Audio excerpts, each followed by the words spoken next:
apresentar alguma situação irrelevante que seja caracterizado aí um vício ou, quem sabe, um defeito. E existe diferença também no Código Civil, chamado de vício redibitório. O que é um vício redibitório? Um vício redibitório é quando você compra um boi, achando que o boi possa enxertar as novilhas, e ele não consegue nada. Você comprou e pagou por um determinado preço. Você pode também pedir a substituição, o abatimento, a troca ou a devolução também, ou mediante indenização, porque existe boi, existem novilhos que são de alto custo, que tem que fazer até mesmo seguro por causa do alto custo do poder aquisitivo. Ação direta proposta contra a validez constitucional do Estatuto do Torcedor. A responsabilidade objetiva prevista no artigo 19, a equiparação das entidades desportivas. Vamos falar um pouco. Consoante ao disposto no artigo 3º, a figura do fornecedor do Código de Defesa do Consumidor, tal equiparação não apenas obra da lei, mas conclusão necessária da relação jurídica que lança os eventos deportivos, profissionais e os torcedores.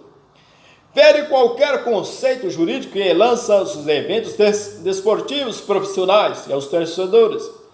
Fere qualquer conceito de justiça imaginar que a pequena lavanderia possa ser responsabilizada quando cause dano ao cliente, mas organizadores de eventos milionários de grande repercussão e com público gigantesco, e que se mantém graças à paixão de torcedores que pagam pelo ingresso e pelos produtos associados, já não suporte nenhuma responsabilidade sob o pretexto de se enquadrar no conceito ou classe dos fornecedores.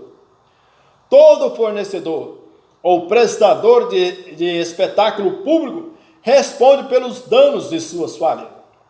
E a solidariedade atribuída ao dirigente tipifica a hipótese de desconsideração direta da personalidade jurídica, positivado de acordo aí com a estratégia normativa e de acordo com as próprias leis. Nesses autos discute, por exemplo, código de barras, a exigência, por exemplo, de afixação de etiquetas indicativas de preços na mercadorias expostas à venda.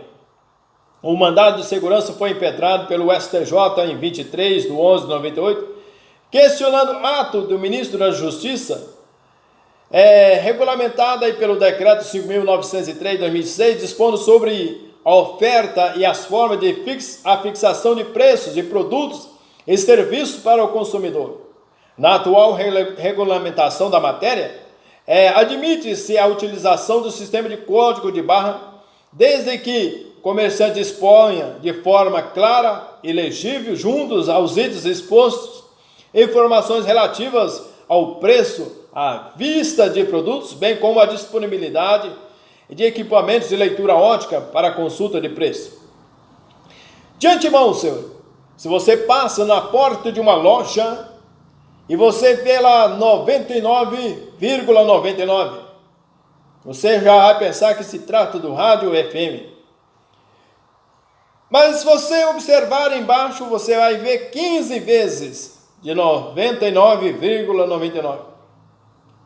A princípio, ele traz uma ilusão de ótica. Ele traz uma visão oculta, levando o consumidor a induzir a um erro, principalmente aqueles quase que não enxergam.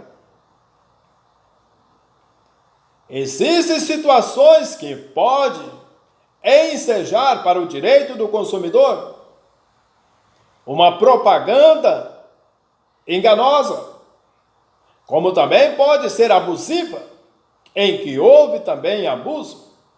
Pode ser enganosa, pode ser também abusiva, em que houve abuso desse direito. É pertinente sempre esclarecer aí para o consumidor, que seja claro, objetivos, em que possa ser suportada aí toda a transparência para o consumidor. Nunca use armadilhas ou artimanhas, ou qualquer tipo de petrecho, ou simulação ou fraude para enganar o consumidor. Você não vai vender uma biblioteca, você não vai vender um livro de filosofia, ou de matemática, ou de geografia, o vendedor de porta em porta, a um velhinho de 90 anos analfabeto. Isso pode caracterizar abusividade. E isso é um abuso muito grande. Entre mentes, senhores, diante de todas essas discussões, especificamente quando o sistema de código de barras do decreto da Lei 90.595 de 84 criou o sistema de codificação nacional de produtos, com a finalidade de facilitar e automatizar o que é a identificação dos produtos e dos respectivos preços. Contudo, a adoção do referido sistema não significa o abandono de procedimentos relativos às normas de proteção e defesa do consumidor, como o dever de informação clara e precisa do preço das mercadorias expostas à venda, a partir da constatação de uma série de irregularidades no uso do sistema do Código de Barra. Entendeu haver violação às normas constantes do Código de Defesa do Consumidor do artigo 6º, inciso 3º e 31. Por exemplo, propôs a expedição de ato normativo estabelecendo a obrigatoriedade da fixação de preços diretamente nos produtos, visando a proteção do consumidor em face dos possíveis equívocos no pagamento de mercadorias. O princípio da defesa do consumidor aplica todo o capítulo constitucional da atividade econômica. Afasta-se as normas especiais do Código Civil da Aeronáutica e da Convenção de Varsóvia, qual implicarem um retrocesso social ou vilipêndio aos direitos assegurados pelo Código de Defesa do Consumidor. Contrato firmado entre instituição financeira e seus clientes, referente à caderneta de poupança, não obstante as normas vinculadas pelo Código de Defesa do Consumidor, alcança as instituições financeiras. É o pleno eros grau, não é possível a sua aplicação retroativa sob pena de violação.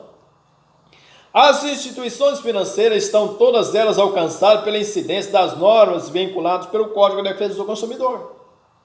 Para efeitos, é toda pessoa física ou jurídica que utiliza como destinatário final atividade bancária, financeira e de crédito. Por exemplo, uma empresa de pneus que comercializa, por exemplo, com outra empresa que vende aço, ferros, vergalhões. Eu diria aos senhores, entre eles, a sua relação não é uma relação que será apreciada pelo Código de Defesa do Consumidor entre empresário e outro empresário.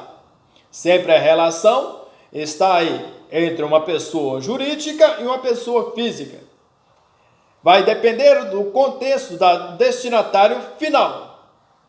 Entre mentes, senhor, o destinatário final é o consumidor, mas uma relação de empresa a empresa vai ser apreciado pelo Código Civil. Será aí julgado e interpretado uma análise de acordo com o Código Civil brasileiro.